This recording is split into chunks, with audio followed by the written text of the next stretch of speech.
Welcome back. This is TD India Global. I'm Shubhendu Ghosh. Reaffirming India's position as global textile powerhouse, Prime Minister Narendra Modi inaugurated Bharat Tex 2024 on Monday. Drawing inspiration from the 5F vision of the Prime Minister, the event has a unified farm to foreign wire fibre, fabric and fashion focus, covering the entire textiles value chain. Bharat Tex is built on twin pillars of trade and investment, with an overarching focus on sustainability. Earlier, Prime Minister Modi walked through a special exhibition.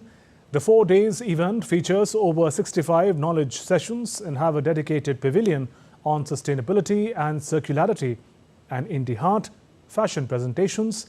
The pavilion gives opportunity to digitally empowered artisans of India who can sell their handicrafted products at India Handmade portal. And Prime Minister Modi also laid the foundation stone dedicated to the nation, around 2,000 rail infrastructure projects via video conferencing. Prime Minister Modi laid the foundation stone for redevelopment of 553 railway stations under Amrit Bharat Station Scheme. Other projects include redevelopment of stations, 1,500 road over bridges and underpasses. These projects will reduce congestion, enhance safety and connectivity, improve capacity and efficiency of rail travel. दशकों तक railway को हमारे यहाँ की स्वार्थ भरी राजनीति का शिकार होना पड़ा, लेकिन अब भारतीय रेलवे देशवासियों के लिए ईज ऑफ ट्रैवल का मुख्य आधार बन रही है। जिस रेलवे के हमेशा घाटे में होने का रोना रोया जाता था, आज वो रेलवे परिवर्तन के सबसे बड़े दौर से गुजर रही है।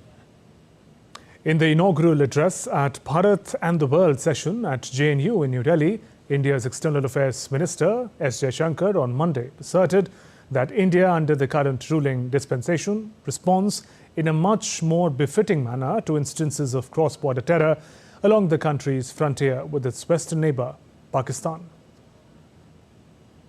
On the Western Front, the long-standing challenge of cross-border terrorism now elicits more befitting responses. Believe me, Uri and Balakot send their own message. And when discussing the Chinese challenge against India on the LAC during COVID pandemic, Minister Jaishankar stated that India's swift and strategic deployment of its forces was an appropriate response. The calculus of national security has understandably become much more complicated. Traditional methods of competing and pressurizing are buttressed by new tools of influence and disruption. Here too, Bharat has pushed back with determination and fortitude. When we were challenged on the LAC with China in the midst of COVID, our rapid and effective counter deployments were the appropriate answer. Not just that, by seeking to rectify the long neglect of the border infrastructure, we have made the defense of the nation much more effective. Minister Jaishankar also said India has emerged as the voice of Global South at a time when no one was listening to them. The Global South today is strongly aggrieved at the treatment meted out to it. The COVID challenge showed how exposed it was to health vulnerabilities. Thereafter, the Ukraine conflict brought to the forefront its energy and food insecurity. In a world of rising debt, significant inflation, and trade disruptions, it is truly struggling to make ends meet. The regression in SDG progress and the fight for climate justice have become lightning rods. In this dire situation, Bharat serves as a voice of the Global South. Equally important, our achievements are a source of motivation. Whether it is the India Stack or the Chandrayaan, the Covaxin or UPI, the Global South takes heart from the example of Bharat. Moving on, Thailand's Deputy Prime Minister and Foreign Minister Parnpree Bahidanukkara arrived in New Delhi on Monday for a 4-day official visit to India. Nucara will be co-chairing the 10th India-Thailand Joint Commission meeting with India's External Affairs Minister, Dr. S. Jaishankar, at Hyderabad House in Delhi on Tuesday. India and Thailand have a historic and cultural connect, and with India leading the voice of Global South, both countries can be good strategic partners. DD India correspondent Vishal Baristo caught up with the Vice Minister of Foreign Affairs of Thailand to find out more in Delhi. How can India and Thailand be good strategic partners? For that, I have with me the Vice Foreign Minister of Thailand, Mr. Jaishankar. Let's talk to him and find out. ASEAN is an important platform in India, and Thailand can play a very important role. And you also said that together we can hang together, but separately we would be hung. So how important that statement is? Well, it's also, we have succeeded. ASEAN succeeded as, the world's second most successful regional organization because we work together in dealing with the challenges to our peace, security, and prosperity.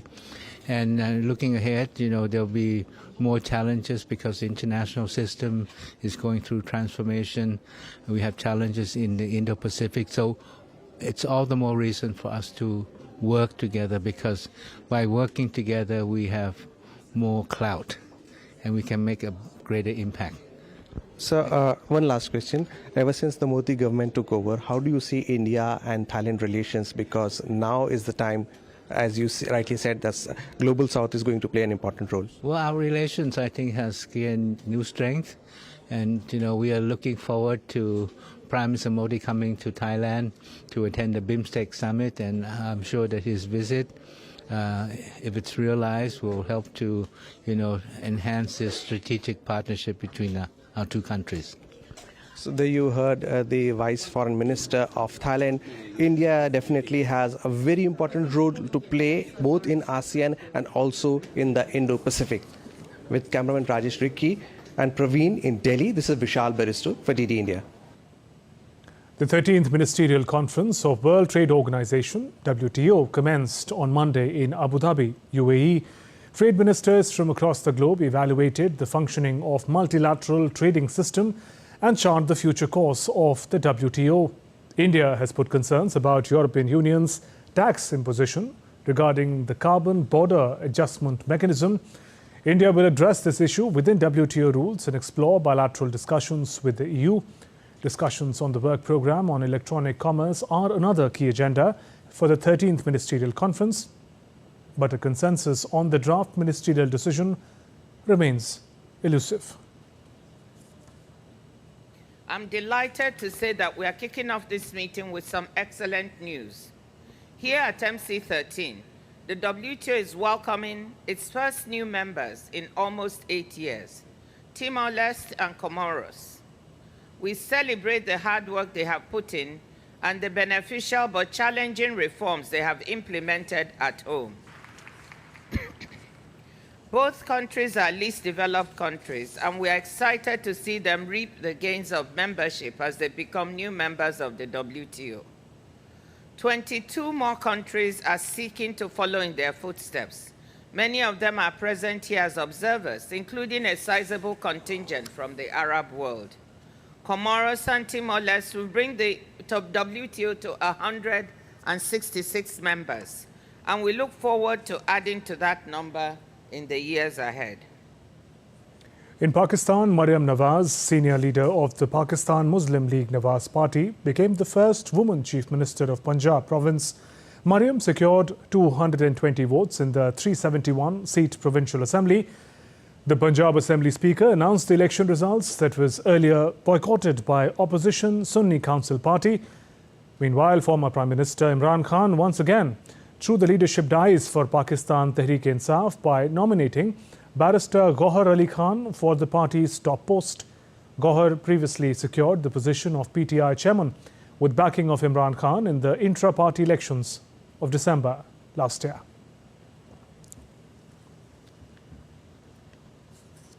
Let's now take a look at other stories making news around the world. South Korea's government has warned doctors to return to work or risk being punished for staging a week-long protest Country's Vice Health Minister said doctors might face suspension of their licenses or other legal repercussions if they do not return to work by the end of February. Japan's space agency said its moon lander has unexpectedly survived a freezing lunar night and re-established communication with Earth more than a month after the spacecraft made a historic pinpoint touchdown on the moon. The slim, in short for Smart Lander for investigating moon, made Japan the 5th country to put a probe on the moon. In Spain, police arrested one of the most wanted fugitives in France, who was believed to be the main member of the Maciel clan and involved in drug trafficking. He escaped during a police operation against him in March 2023 in France.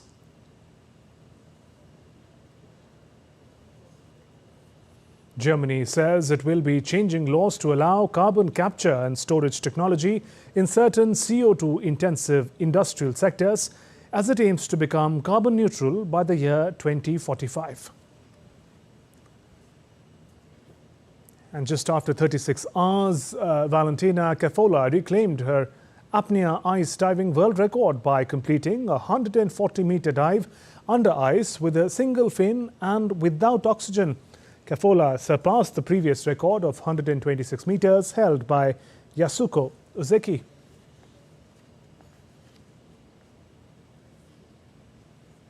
India's legendary singer and Padma awardee Pankaj Udhas passed away at the age of 72 after a prolonged illness on Monday.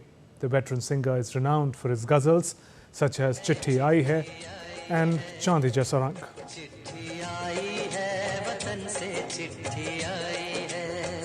चांदी जैसा रंग है तेरा सोने जैसे बाल ऐसे बोलो के दिल का अफसाना दिल सुने और निगाह दोहराए सब कुछ हमें खबर है नसीहत न कीजिए. That's all for this edition of DD India Global. Let us know your thoughts on the news of the day. You can connect with us on Facebook, X and Instagram. You can also find us online at ddindia.co.in. We'll be back with more news as it breaks here on DD India. I'm Shubhendu Ghosh from all of us here in Delhi. Thanks for watching DD India Global. Namaskar.